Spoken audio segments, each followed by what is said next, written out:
Do that, my hands remain right in front of my body center. The same distance between my body and my hands remains, so I have good connection and I have good width. If I hinge this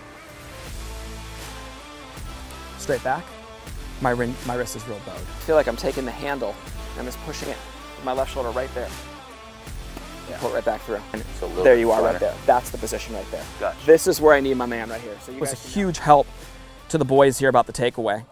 And it's one of the old classics I've been doing for a long time, but haven't really brought it up too much lately. So if I'm setting up and I'm addressing the ball, which is the red rod, and my goal at checkpoint 1, which we call checkpoint 1, you know, we don't have P anything. There's no P positions here. There's no 16 positions in a golf swing. There's checkpoint 1 and turn, guys. Okay, so, all right, we keep it a little more simple here. All right, so ready? Here we go. So we set up square this line. We understand that we would love to get that club when it's parallel to the ground right down the line of our feet, right? But ready for this? If I'm being very specific about how I get there, 50% of this and the other 50% of this. 50% turn, 50% hinge, 50% hinge, 50% turn. My whole point is one's not happening before the other though. They're happening in a blended motion together. But what I love about this station is this white line that's at a 45-degree angle is defining what? Defining how much hinge is happening and in what direction the hinge is happening. My hands are always going down the yellow line. Watch this. Always down the yellow line. My club hinges towards the white line. Now watch this, guys. Ready?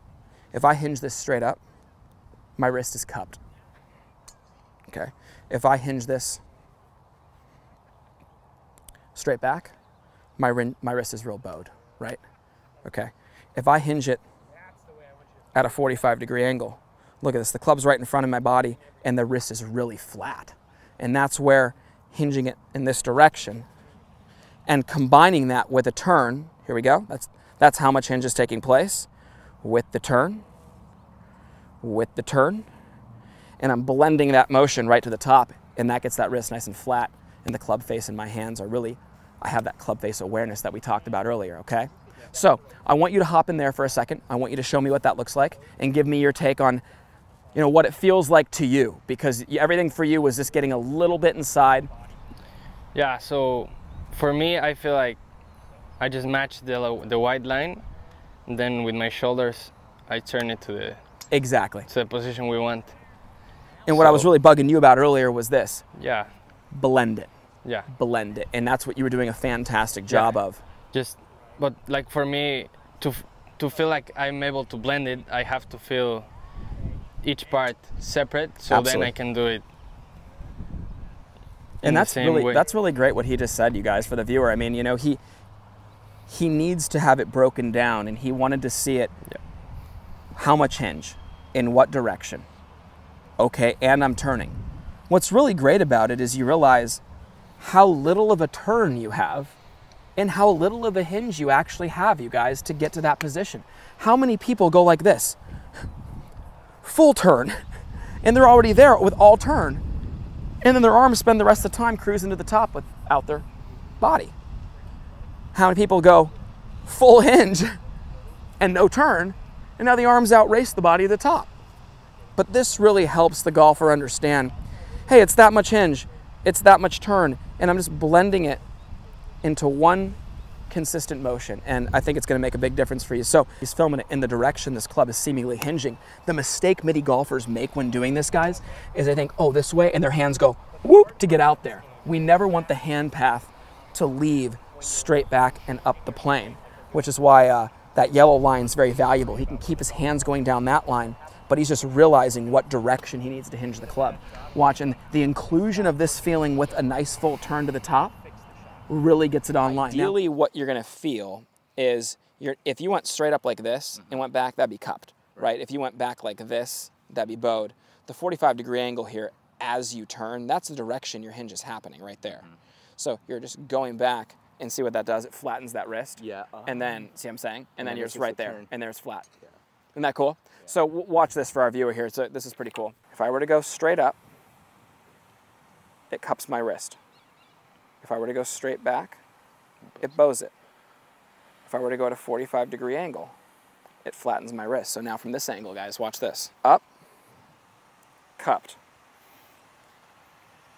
Back, bowed. The 45-degree angle, dead flat.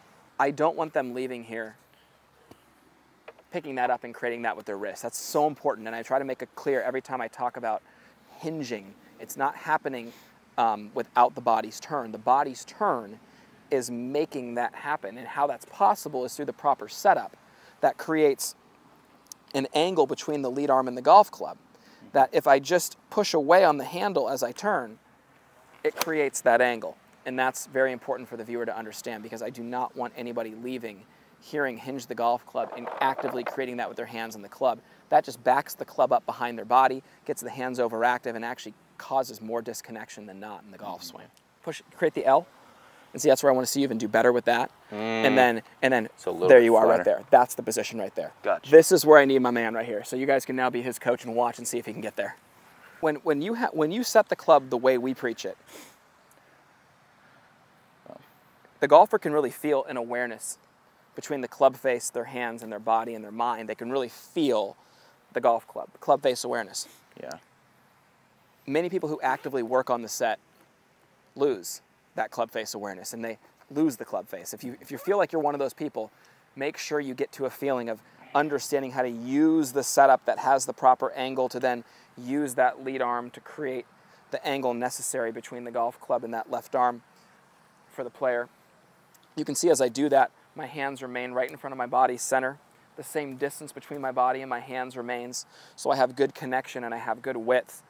And when I set that golf club, it actually controls the club and controls the face, where the player who doesn't have it set, or the player who artificially tries to set it, they lose it the whole time. The club's just basically, lost around their body. What I'm seeing in my man swing a little bit, it's kind of, rather than pushing away right here and then away right here, and see how it's just set right there? It's like you're taking the handle right here. This was good. My coach told me this one a long time ago, and it really helped me. Just creative feelings. Not just pushing down away here, but pushing away right here on the handle. Boom. And see how it just leverages the club and sticks it right there? That's what I'd like to see you have. Rather than being here with the club pointed to the sky, and then what? Your mind feels it pointed to the sky right there and goes like this. Oh, let me get it back there, right there. That was it. Oh my gosh, was that good? That was it. So what I want you to do on this next one, even shorter with more set. So what I mean by shorter with more set, like you're leveraging the handle, you're pushing away on this left heel pad here. You see how when you originally took it back, it was very dead right there? Yeah. Push away and get it set right at shoulder high. You should be feeling like shoulder high swings right now with the club more set. That was really good right there. So here's the thing, for a lot of players, this is a really common thing, that of players who are trying to trim down the length of their swing and reduce the excess movement at the top.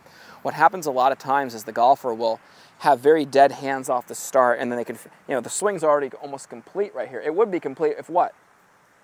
If it were there. Yeah, we're completely But the problem is it's here, and the golfer feels the head of the club up here, and then they have the need to give it the extra arm swing, which then gets it loose and gets the elbow up in the air. We get in here, we have shorter with more set, this feeling here. Yeah. And for you in the takeaway, boom, right there. Just L, turn to the top. So if you're doing that drill, the really structured way to do it would be like this. Create the L, turn it. See how short that swing was after I turned it? Yeah. I mean, I literally just went from here with no manipulation, just there. Yeah. Just my body's turn, but just more angle, setting it more this way. Yeah. And I really feel like I'm taking the handle and I'm just pushing it with my left shoulder right there. And pull it right back through. This is what everything that we're trying to work on is this. Setting and being like real stable. And those are the ones that are picking up in a way. So literally don't move your left arm. Don't move your left arm. Feel like it stays on the left side of your body. And you're just turning the left side back like this. You see that? Yeah. And I'm not using my wrists at all. I'm just setting that. So I want it to be nice structure, okay? Like really take away all the excess movement. And then I just try to help them understand, hey, listen, your left arm is going to stay on the left side of your body And you're just going to be turning that left side back. And as you do so, just pushing slightly down the handle, the hinge is happening at the same pace as the body's turn. Yep. And that is where we can really, really get good. Now watch this. A great drill as well, and I have a lot of my guys do this when they're really looking to make a big change right away, is right here. Watch how slow I do this. And I'm talking like, you know, go uber slow. Uber slow, just to guarantee you, guarantee you do it right. Has no relevance to how hard I hit it on the downswing. I hit that great through the golf ball. Yeah, that's perfect. And the funny thing about it was just, I'm letting it build up. I equate that to taking a bow and arrow and just pulling it back to maximum tension and then letting it go. What are you hitting there too? It's a little 9-iron. There you go. I got more in me than that though. Oh, 100%. Well, it's funny. Well, that's what I was going to tell Don't compare me here. Hold on. Let me get a little. No, I was going to tell the camera that he's doing a half swing 9-iron, guys, in like a average. There we go. Oh. Come on, here we go. Come on. Go, baby. Go. That might hit the pin. At Porzak Golf, we take a lot of pride in having developed some of the best and most consistent golf swings on the planet. We do this through simplicity. Our Full Swing Masterclass will take you on a step-by-step, easy-to-understand process on how to get your golf swing better than ever. Join the many before you who've utilized our Full Swing Masterclass to take their games to the next level and beyond.